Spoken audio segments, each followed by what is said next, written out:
What's up, my dudes? For the love of God, JLV, can we get an actual true gate pick system on MX Simulator? Like, please?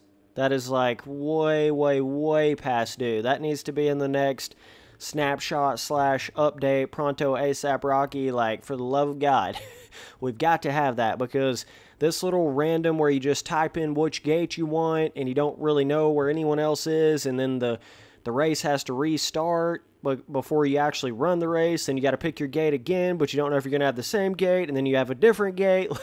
Like that's not going to cut it, JLV. Come on, dog. MX Simulator needs that really bad. True gate pick system, please. Okay, so either way, this is my actual main event for Anaheim 1. So got a shit-ass start. Went down, couldn't avoid it, tried to get on my brakes, and then the rest of the race I was just slowly but surely running a pretty steady pace, catching back up a little bit, just catching back up to the front of the pack, a little bit more. Had a couple little weird people running into me, wrecks, stuff like that, but I was still kind of steady with the flow to the front, and I think I was running like maybe 9th or 10th, and I had the potential, everyone was right in front of me there, so I had the potential to possibly get a top 5, maybe even a podium, right there as well. So, I mean, right here I was almost in 10th, so... but yeah, I mean, midways through the race, almost caught back up. I was getting up there, and then all of a sudden, that Erode went 0 to 100 real quick. Whole squad on that real shit, dog, on like lap 15 or 16. And that's what this video is all about. And of course, my race went shit there, and I finished like 18th or something like that. So that's what happened in my main event. I was doing good, catching up, possibly going to get a top 5 or maybe even a podium if like everything went perfect there the last half of the race. But Erode kicked me in the asshole really hard, dog. So RF, I'm going to say this in the nicest way I know how to, because I know it's the first race. But have you not learned anything? I mean, why did this Supercross track feel like a motocross track? Again, why do you feel the need to make your Supercross tracks Seattle ×2? Like, I do not understand it. So I want to go in there and really talk specifically about the certain issues with the Erode so that it makes sense to people, because it's not just as simple as you're saying the Erode was too high. Like, there's certain aspects to it that make it absolutely god-awful. But one thing I'll say right now is a lot of the things that you think they might would have improved upon with the Erode, you know, just some of the random problems that they had with the Erode from the very beginning, you might would have think they would have had some of that stuff fixed or at least improved by this point. There's a lot of it that hasn't been fixed at all. Erode is still completely invisible, like damn near impossible to actually see, really hard to see it, and the fact that it still has that phase-in effect where you don't actually see the modern Erode of that particular lap until it like phases in 0.25 seconds before you actually get to it. The Erode pops up, you know, on your screen. It's not just there before you get to it. That's a massive problem still, but just not being able to see it is still a big problem, like they had from the get-go. Now, one slight little thing that I did notice that the Erode seemed to do better, okay, it's not all bad. It did seem to actually somewhat make more ruts going in a straight line. I did notice that, which I haven't ever noticed that with the MX Simulator Erode before. I've only noticed it really do it in the corners, but like on the triple jump face on the straight line, it had ruts going in a straight line on that. And then some of the other jump faces had ruts going in a straight line. So I was really happy to actually see that it was doing something in a straight line in that sense. So that was improved slightly in that sort of manner there. But everything else, I mean, as far as it making just one big old berm, one line rut in the corner, still does that shit 1000%. You know, it makes more of a berm than an actual small, like what you'd expect on a Supercross track style rut, like 2 or 3 smaller Supercross ruts coming out of the corner. It just makes one giant berm. So it still does that. You know, I had a pretty good race going right here. Everybody's in front of me and then got hit there. Not much I could do. Is what it is. It's racing, dog. I was probably riding a little bit too safe here, and then, you know, got some, just trying to run off of consistency and get to the front, which you can unless someone runs into you like that, so that's a bit of an issue. But my biggest problem with the Erode, it really wasn't all that bad until you got to like lap 14 or 15. I mean, it was bearable up to lap 14 or 15. Like the jump faces would get a little bit more kickered. The triple N faces would get a little bit more kickered out feeling, but it wasn't like crazy. I mean, you could still control the bike coming off of it. It was just slightly more sketchy. But my biggest issue with the Erode is right about that lap 14 or 15, literally one lap, you'll jump the triple N, and the next lap you'll go to hit it, and it'll have such a damn kicker on it that you cannot save it. It'll just blow your front end up to the moon and back, and you'll crash. There's literally no way to save it if you're coming off that particular spot on that jump face that everyone's been jumping off of. So that's my biggest issue with it. It's so damn, it makes such a hardcore kicker so quick that a lot of times you just crash, and there's no way to tell that it's going to do that. You know what I mean? So that's what I got frustrated the most with it. Was just that simple. It's almost like you can't avoid the crash that's going to happen when the Erode goes from where you can hit the triple N to where it's just going to cause you to crash. You know what I'm saying? So I think they probably had their Erode about 25% too much on this race. I mean, heaven forbid we have our Erode a little bit too low for one of these Supercross races. Come on now, RF. Like, literally, I don't think it's ever been where the Erode was just a little too low, right? And it's like, oh, crap, not quite as much ruts on the track. It's always a little too much or way too much. And I think it was certainly too much in this race right here. When it gets to the point where you can't even hit the standard triple Ns, that's when I think it's going too far. Now, there are certain Supercross tracks in real life that certainly make ruts so big that they have to totally change their line or they can't hit a certain jump anymore, and I totally understand that. There are certain real-life Supercross tracks that do that, but not every one of them. I mean, I would say 1 or 2 per year get like that.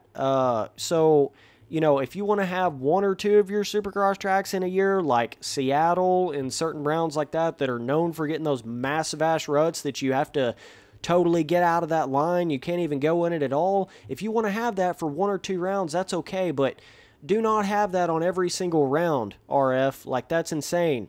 Like, come on now, man. I don't want it to be where I can't hit the jumps because that makes just such a bizarre, unpredictable kicker in one random lap. That's the biggest problem. It's not that it's making such a big kicker. It's the fact that it makes it so quickly that you almost can't even adjust to it. You understand what I'm saying? That was my biggest thing with it. And when you're pro racing, you're trying to hit the lines because you don't want to get landed on. So it's really hard to just all of a sudden be like, oh, okay, hey, that Erode over there on that jump face, oh, yeah, it's popping in and I can barely see it as it is anyways, but oh, hey, yeah, it just made just enough of a kicker to where I can't jump that anymore on this one lap when the lap before I could hit it absolutely perfectly. You know, it's insane. Like, I mean, does anybody else not think that way? I don't get it. It's just, like, I'm all for the making it challenging and making it, like, you know, where it kind of feels like it's got a bit of a kicker, a little bit harder to jump stuff, which that's how it felt on the laps of, like, 1 through 14, right? It just slowly worked up. The jump face got slightly more kicker, a little bit harder to hit, a little bit more sketchy. But, I mean, it literally gets to the point where your suspension can't even handle the type of erode that it makes on the jump face anymore, and then it's almost like it explodes your suspension off of the jump face, and you can't save it. You literally cannot save it. So that was my biggest issue with it. I mean, it just frustrated me, and the fact of how still one-lined it is, which I know that's just kind of the nature of everyone's going to want to go in that one line. I don't know. I mean, the only real way you would somewhat maybe fix that is have pre-made ruts, but then it jacks up your qualifying and all that crap. So I think it's one of those things at the current Erode state, it just needs to be turned down a little bit from what this was. Like, I'm pretty sure it was probably great in the 250 race, being 15 minutes plus 1 lap, but that extra 5 laps plus a minute really tears down the track, man. It goes from it being like you can hit the jumps to where you can't hit the jumps. There was 2 spots on this track where it made a rut kicker off a jump face so hardcore that you literally could not hit it anymore. When I say you couldn't hit it, I mean you couldn't fucking hit it in that one spot on the jump face. And you're kind of forced to hit it in that spot when it builds that rut in that certain area. So it's not like you can just kind of move over to the left or the right of the jump face. You're going to have to totally hit it in a different spot coming out of the corner, right? So that's where it becomes a bit more so than I think it should be. But it's like, come on, RF. We've been through this, man. We've been through this before. Like, why are we still making it to where the erode gets so hardcore that you literally can't hit the jump faces on two different rhythms? Like, seriously? Come on, man. I mean, it's pitiful. But even right here, I was running 14th, and everyone was just like half a rhythm in front of me, right? Everything was going smooth. Easily could have got, 5th, 6th, 7th place if I'd have just kept her steady. Everybody's bunched up like crazy. But, this rut right here, built a little bit of kicker off that jump face, but you could still hit it, lap 10. I mean, even the erode at lap 10 right here, I thought it was okay, right? Like, the ruts weren't insanely janked, where the friggin' splicing effect starts happening. None of that was really going on. Everything was cool. Like, there was a little bit of erode, but you could still hit the triple ends. You could still hit the big lines if you had the balls to do it. That's my big issue with it, is when the erode gets so high that you literally can't, like, the suspension literally cannot take the kind of peakness of the kicker that it builds on a jump face. And that's what happened at like lap 14 or 15. I mean, it was like you flipped a switch all of a sudden, where you could hit the jump face before and then you couldn't. You know what I'm saying? So, I mean, right here, 12th place, and everybody's literally right there in front of me. Like, I had such a good run going right here, dude. Easily could have got 4th, 5th. Like, so easy, it's not even funny right here. But the track just didn't really allow me to do that. Once I got through even more, I just don't like when a track slows down that much. And one thing I think a lot of people get confused on is they'll look at, like, I have my own damn mistake right there. They will look at the track and the ruts on it, and they'll look at it like, yo, Spencer, the ruts are way bigger than that in real life. What are you talking about, man? Okay, the difference in real life and MX Simulator ruts is the fact that MX Simulator ruts don't move at all. Okay, they're solid as a damn rock. That terrain is solid as a rock. There's absolutely zero cush to the dirt on MX Simulator. You don't actually have, like, true movable dirt. So, in turn, your ruts need to be a little bit smaller on MX Simulator than what you would think they would look like in real life. They really do need to be that way. Or you're going to have this really bizarre, super hardcore, non-movable rut. Like, the terrain, I don't know how to explain that to somebody, but it's not soft. It's not actually, like, soft, cush, loamy dirt whatsoever. It's a solid-ass rut, dog. So, you see what I'm saying, how it needs to be a little bit smaller than what you would think it would look like in real life. So some of you people that don't even fucking pro race with the road on, you got to understand those things. Like, it ain't supposed to look exactly like the ruts are going to look in real life. There's no way it could, because ruts in real life and dirt in real life actually has a bit of a softness to it, a little bit of a cush to it, unless you're on just a super hard-packed, blue groove style track, then it won't be like that. But for the most part, normally dirt has at least a little bit of, movement to it. But with MX Simulator, it just doesn't have that with the type of terrain system to it. So that's where that issue becomes. But it built such a rut out of right there, right? And you could see it somewhat kind of sort of starting to build that kicker. Not exactly, but kind of. But you could still hit the triple in, right? Like, it wasn't that big of an issue. Still hit the triple in, like, no big deal. But I mean, like, seriously though, RF, for the love of God, we went through this for an entire year of people complaining about how you had your erode too high. And then here we are, A1, and the kickers get so hardcore on the jump faces that you can't triple in on either one of the rhythms by lap 15. Like, really? Really? I mean, it's like, seriously, here I am caught back up to 10th. It's fucking insane. I mean, I was right there, had a top 10 right in my sights. Like, catching up, doing pretty good, even with all those extra crashes, right? But it just gets so damn one-lined. I mean, if there was 2 ruts in the corner, then you could actually do something different, but you feel so forced to go in that one line because that's the only damn line on the track That right there is where it started, right? You saw how I come off the jump face, and it was literally like my front end hit a damn wall. Did you notice that? Let me see if I can back that up a little bit, actually. So that's where the jump face got just kickered enough right there on lap 14. Right? Look at this. You pretty much have to hit this rut or you're not going to be able to hit the triple end because the entire corner is going into this one singular main berm rut that the Erode has made.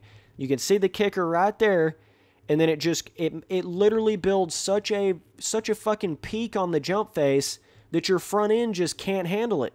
It cannot handle it, and then that happens right there, and then I got hit. Even though I was able to actually land it, it caused me to get off kilter and get hit right there. So that's how I went from possibly getting a top 5, top 10 to damn near last place right there. All because one jump wants to get randomly so kickered out that you literally just cannot hit it on one lap. It's like, come on, RF, really? And then this section right here did the same thing coming off of this jump face. Same exact, did the same thing to it. Got such a kicker on the jump face, but if you don't hit that outside rut, you're not going to be able to triple in. That's what people don't understand. It's either like you're not going to hit the big line, so you're going to have to slow down and possibly get landed on, or go really, really damn slow, like 250, 125 speed slow, amateur speed slow on this, or you're going to attempt to hit some big line and your front end's going to explode on the jump face and you're going to wreck 5 times and lose. I mean, it's just like, really? I don't understand why the pace has to slow down that much towards the end of the race. Like, just come on now. But the whole thing where they did the more ruddiness going in a straight line on the jump faces, that is improved a little bit. But, like, you can see it right here. Same thing. Just came off the jump face, kickered out. So, either way, come on, RF. I mean, I believe in you. Like, of all things, it's okay to have 2 or 3, 4 rounds where the Erode is just lower. You know what I'm saying? Where it just doesn't quite get to that point. Like where it potentially, like let's just say the way the Erode was on lap 10 on this race, maybe that's how the Erode is on lap 20 in the next round. You know, that would be great. Like you could make your Erode half of what it was in this race right here, and it'd be great. It'd be okay.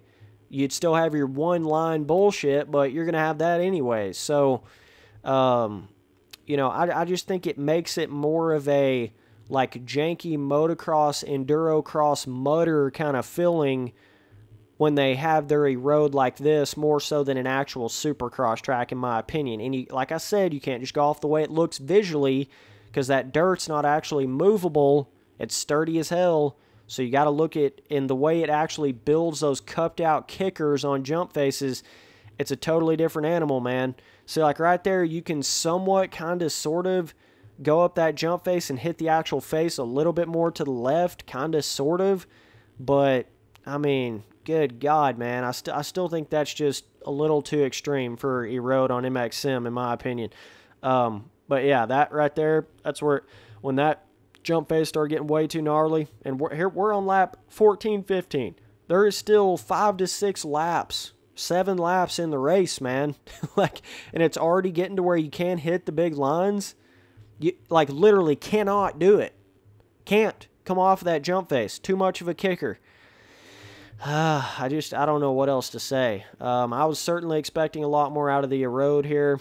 I really honestly was. I thought it would have been way more visible than it is here. Thought it would have been not as much one-lined like it was all last year. Like I say, it's basically the same as it was last year, except the only difference is it kind of somewhat sort of makes ruts going in a straight line more so than it did before. But everything else, in my opinion, is damn near the exact same as it was last year. So, it's frustrating, and I know it's going to seem like, oh, Spencer, you big whiny baby, stop crying about Erode. Like, dog, I just want a supercross racing experience, not a motocross track on a supercross track or a Seattle supercross in the mud ×2 on Anaheim 1. Like, good God. Oh, and by the way, I know the real-life Anaheim 1 actually ended up being a mudder, but that's besides the point because this was made before that, so this is technically not even trying to be a mudder here. You know what I'm saying? So don't even try to compare the real-life A1 to the way this turned out rut-wise, because That ain't even the same kind of comparison. This ain't even trying to be a mudder, and it's this ruddy and shitty. So, but that's my biggest issue, is when the Erode becomes so inconsistent feeling that you can't even tell what it's going to do before you come up to it. That's what I can't stand. I mean, it's okay to have some inconsistency feeling, because I know that's how ruts are in real life and kickers and stuff. It's okay to have a little bit of a kicker feeling, you know, where it kind of makes your front end jump up just a little bit, or that bike get just slightly out of shape a little bit. That's okay. My problem is when it gets so extreme that the bike literally physically cannot handle it, and it just instantly causes you to crash, almost like a glitch. Almost like a bug. I mean, that's really what it feels like. It's almost like it's making that terrain bugged out or something, because it's like your suspension can't even fucking go over it. It gets too janky, too hardcore. So, but yeah, it's unfortunate. I was expecting way better of a track in that sense on this, but the rest of my race here was just ass. But as you've seen, you know, I was slowly working my way up, surely, you know, one by one, potentially going to get, you know, top 5 there.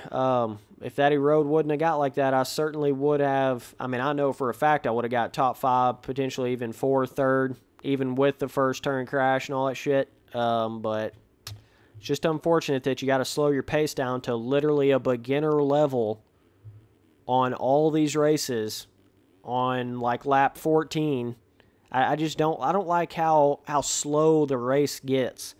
It shouldn't get that slow on a supercross track. Like, even in real life, like I said, there's a lot of real life supercross tracks where, yeah, they do get a little bit more hardcore ruddy and stuff, but they're still able to hit the big lines. You know what I'm saying? They're still able to hit all the big rhythms. For the most part, on most supercross tracks in the main events, they're able to still hit all the triple ends, all the big lines. They're still able to do it. It's not like they're able to do it on lap 1 of the main event and then they can't at the end of it. Now, some of them are just ruddy from the jump, but for the most part, they don't change that much over the course of a main event. You get what I'm saying? Now, when you talk about a Seattle or a mud race or something like that, yes, there are certain occasions where it'll make some humongous rut line in a corner or whatever, and they've got to like totally move out of that line and totally change what they're hitting. But that's few and far between supercross tracks, man. So I hope to God that they lower that Erode for the next race. You know, even if you got to have it a little bit higher for the 250s to make it, you know, a little bit more even because they're running less laps than us. You know, even if you have to do that, that's okay, even though I think that'd be kind of weird. I think it's just better to just have it lower. You know, you need to base it off of the 450s. So you don't want to have it to where it's making these crazy-ass blow your suspension up kickers in the 450 class on any of the laps for most of the supercross tracks. You know, you don't want to have it to where it gets to that extent. So either way, that's my rant on it. Hopefully they can improve on that, but yeah, man, I hope some of you guys can understand what the actual issue is here when it gets like that. You know, it's no longer like really a supercross track. It's like a damn enduro motocross mud race. You know, that's what it feels like to you. So either way, man, appreciate you guys watching all the videos. Later, dudes.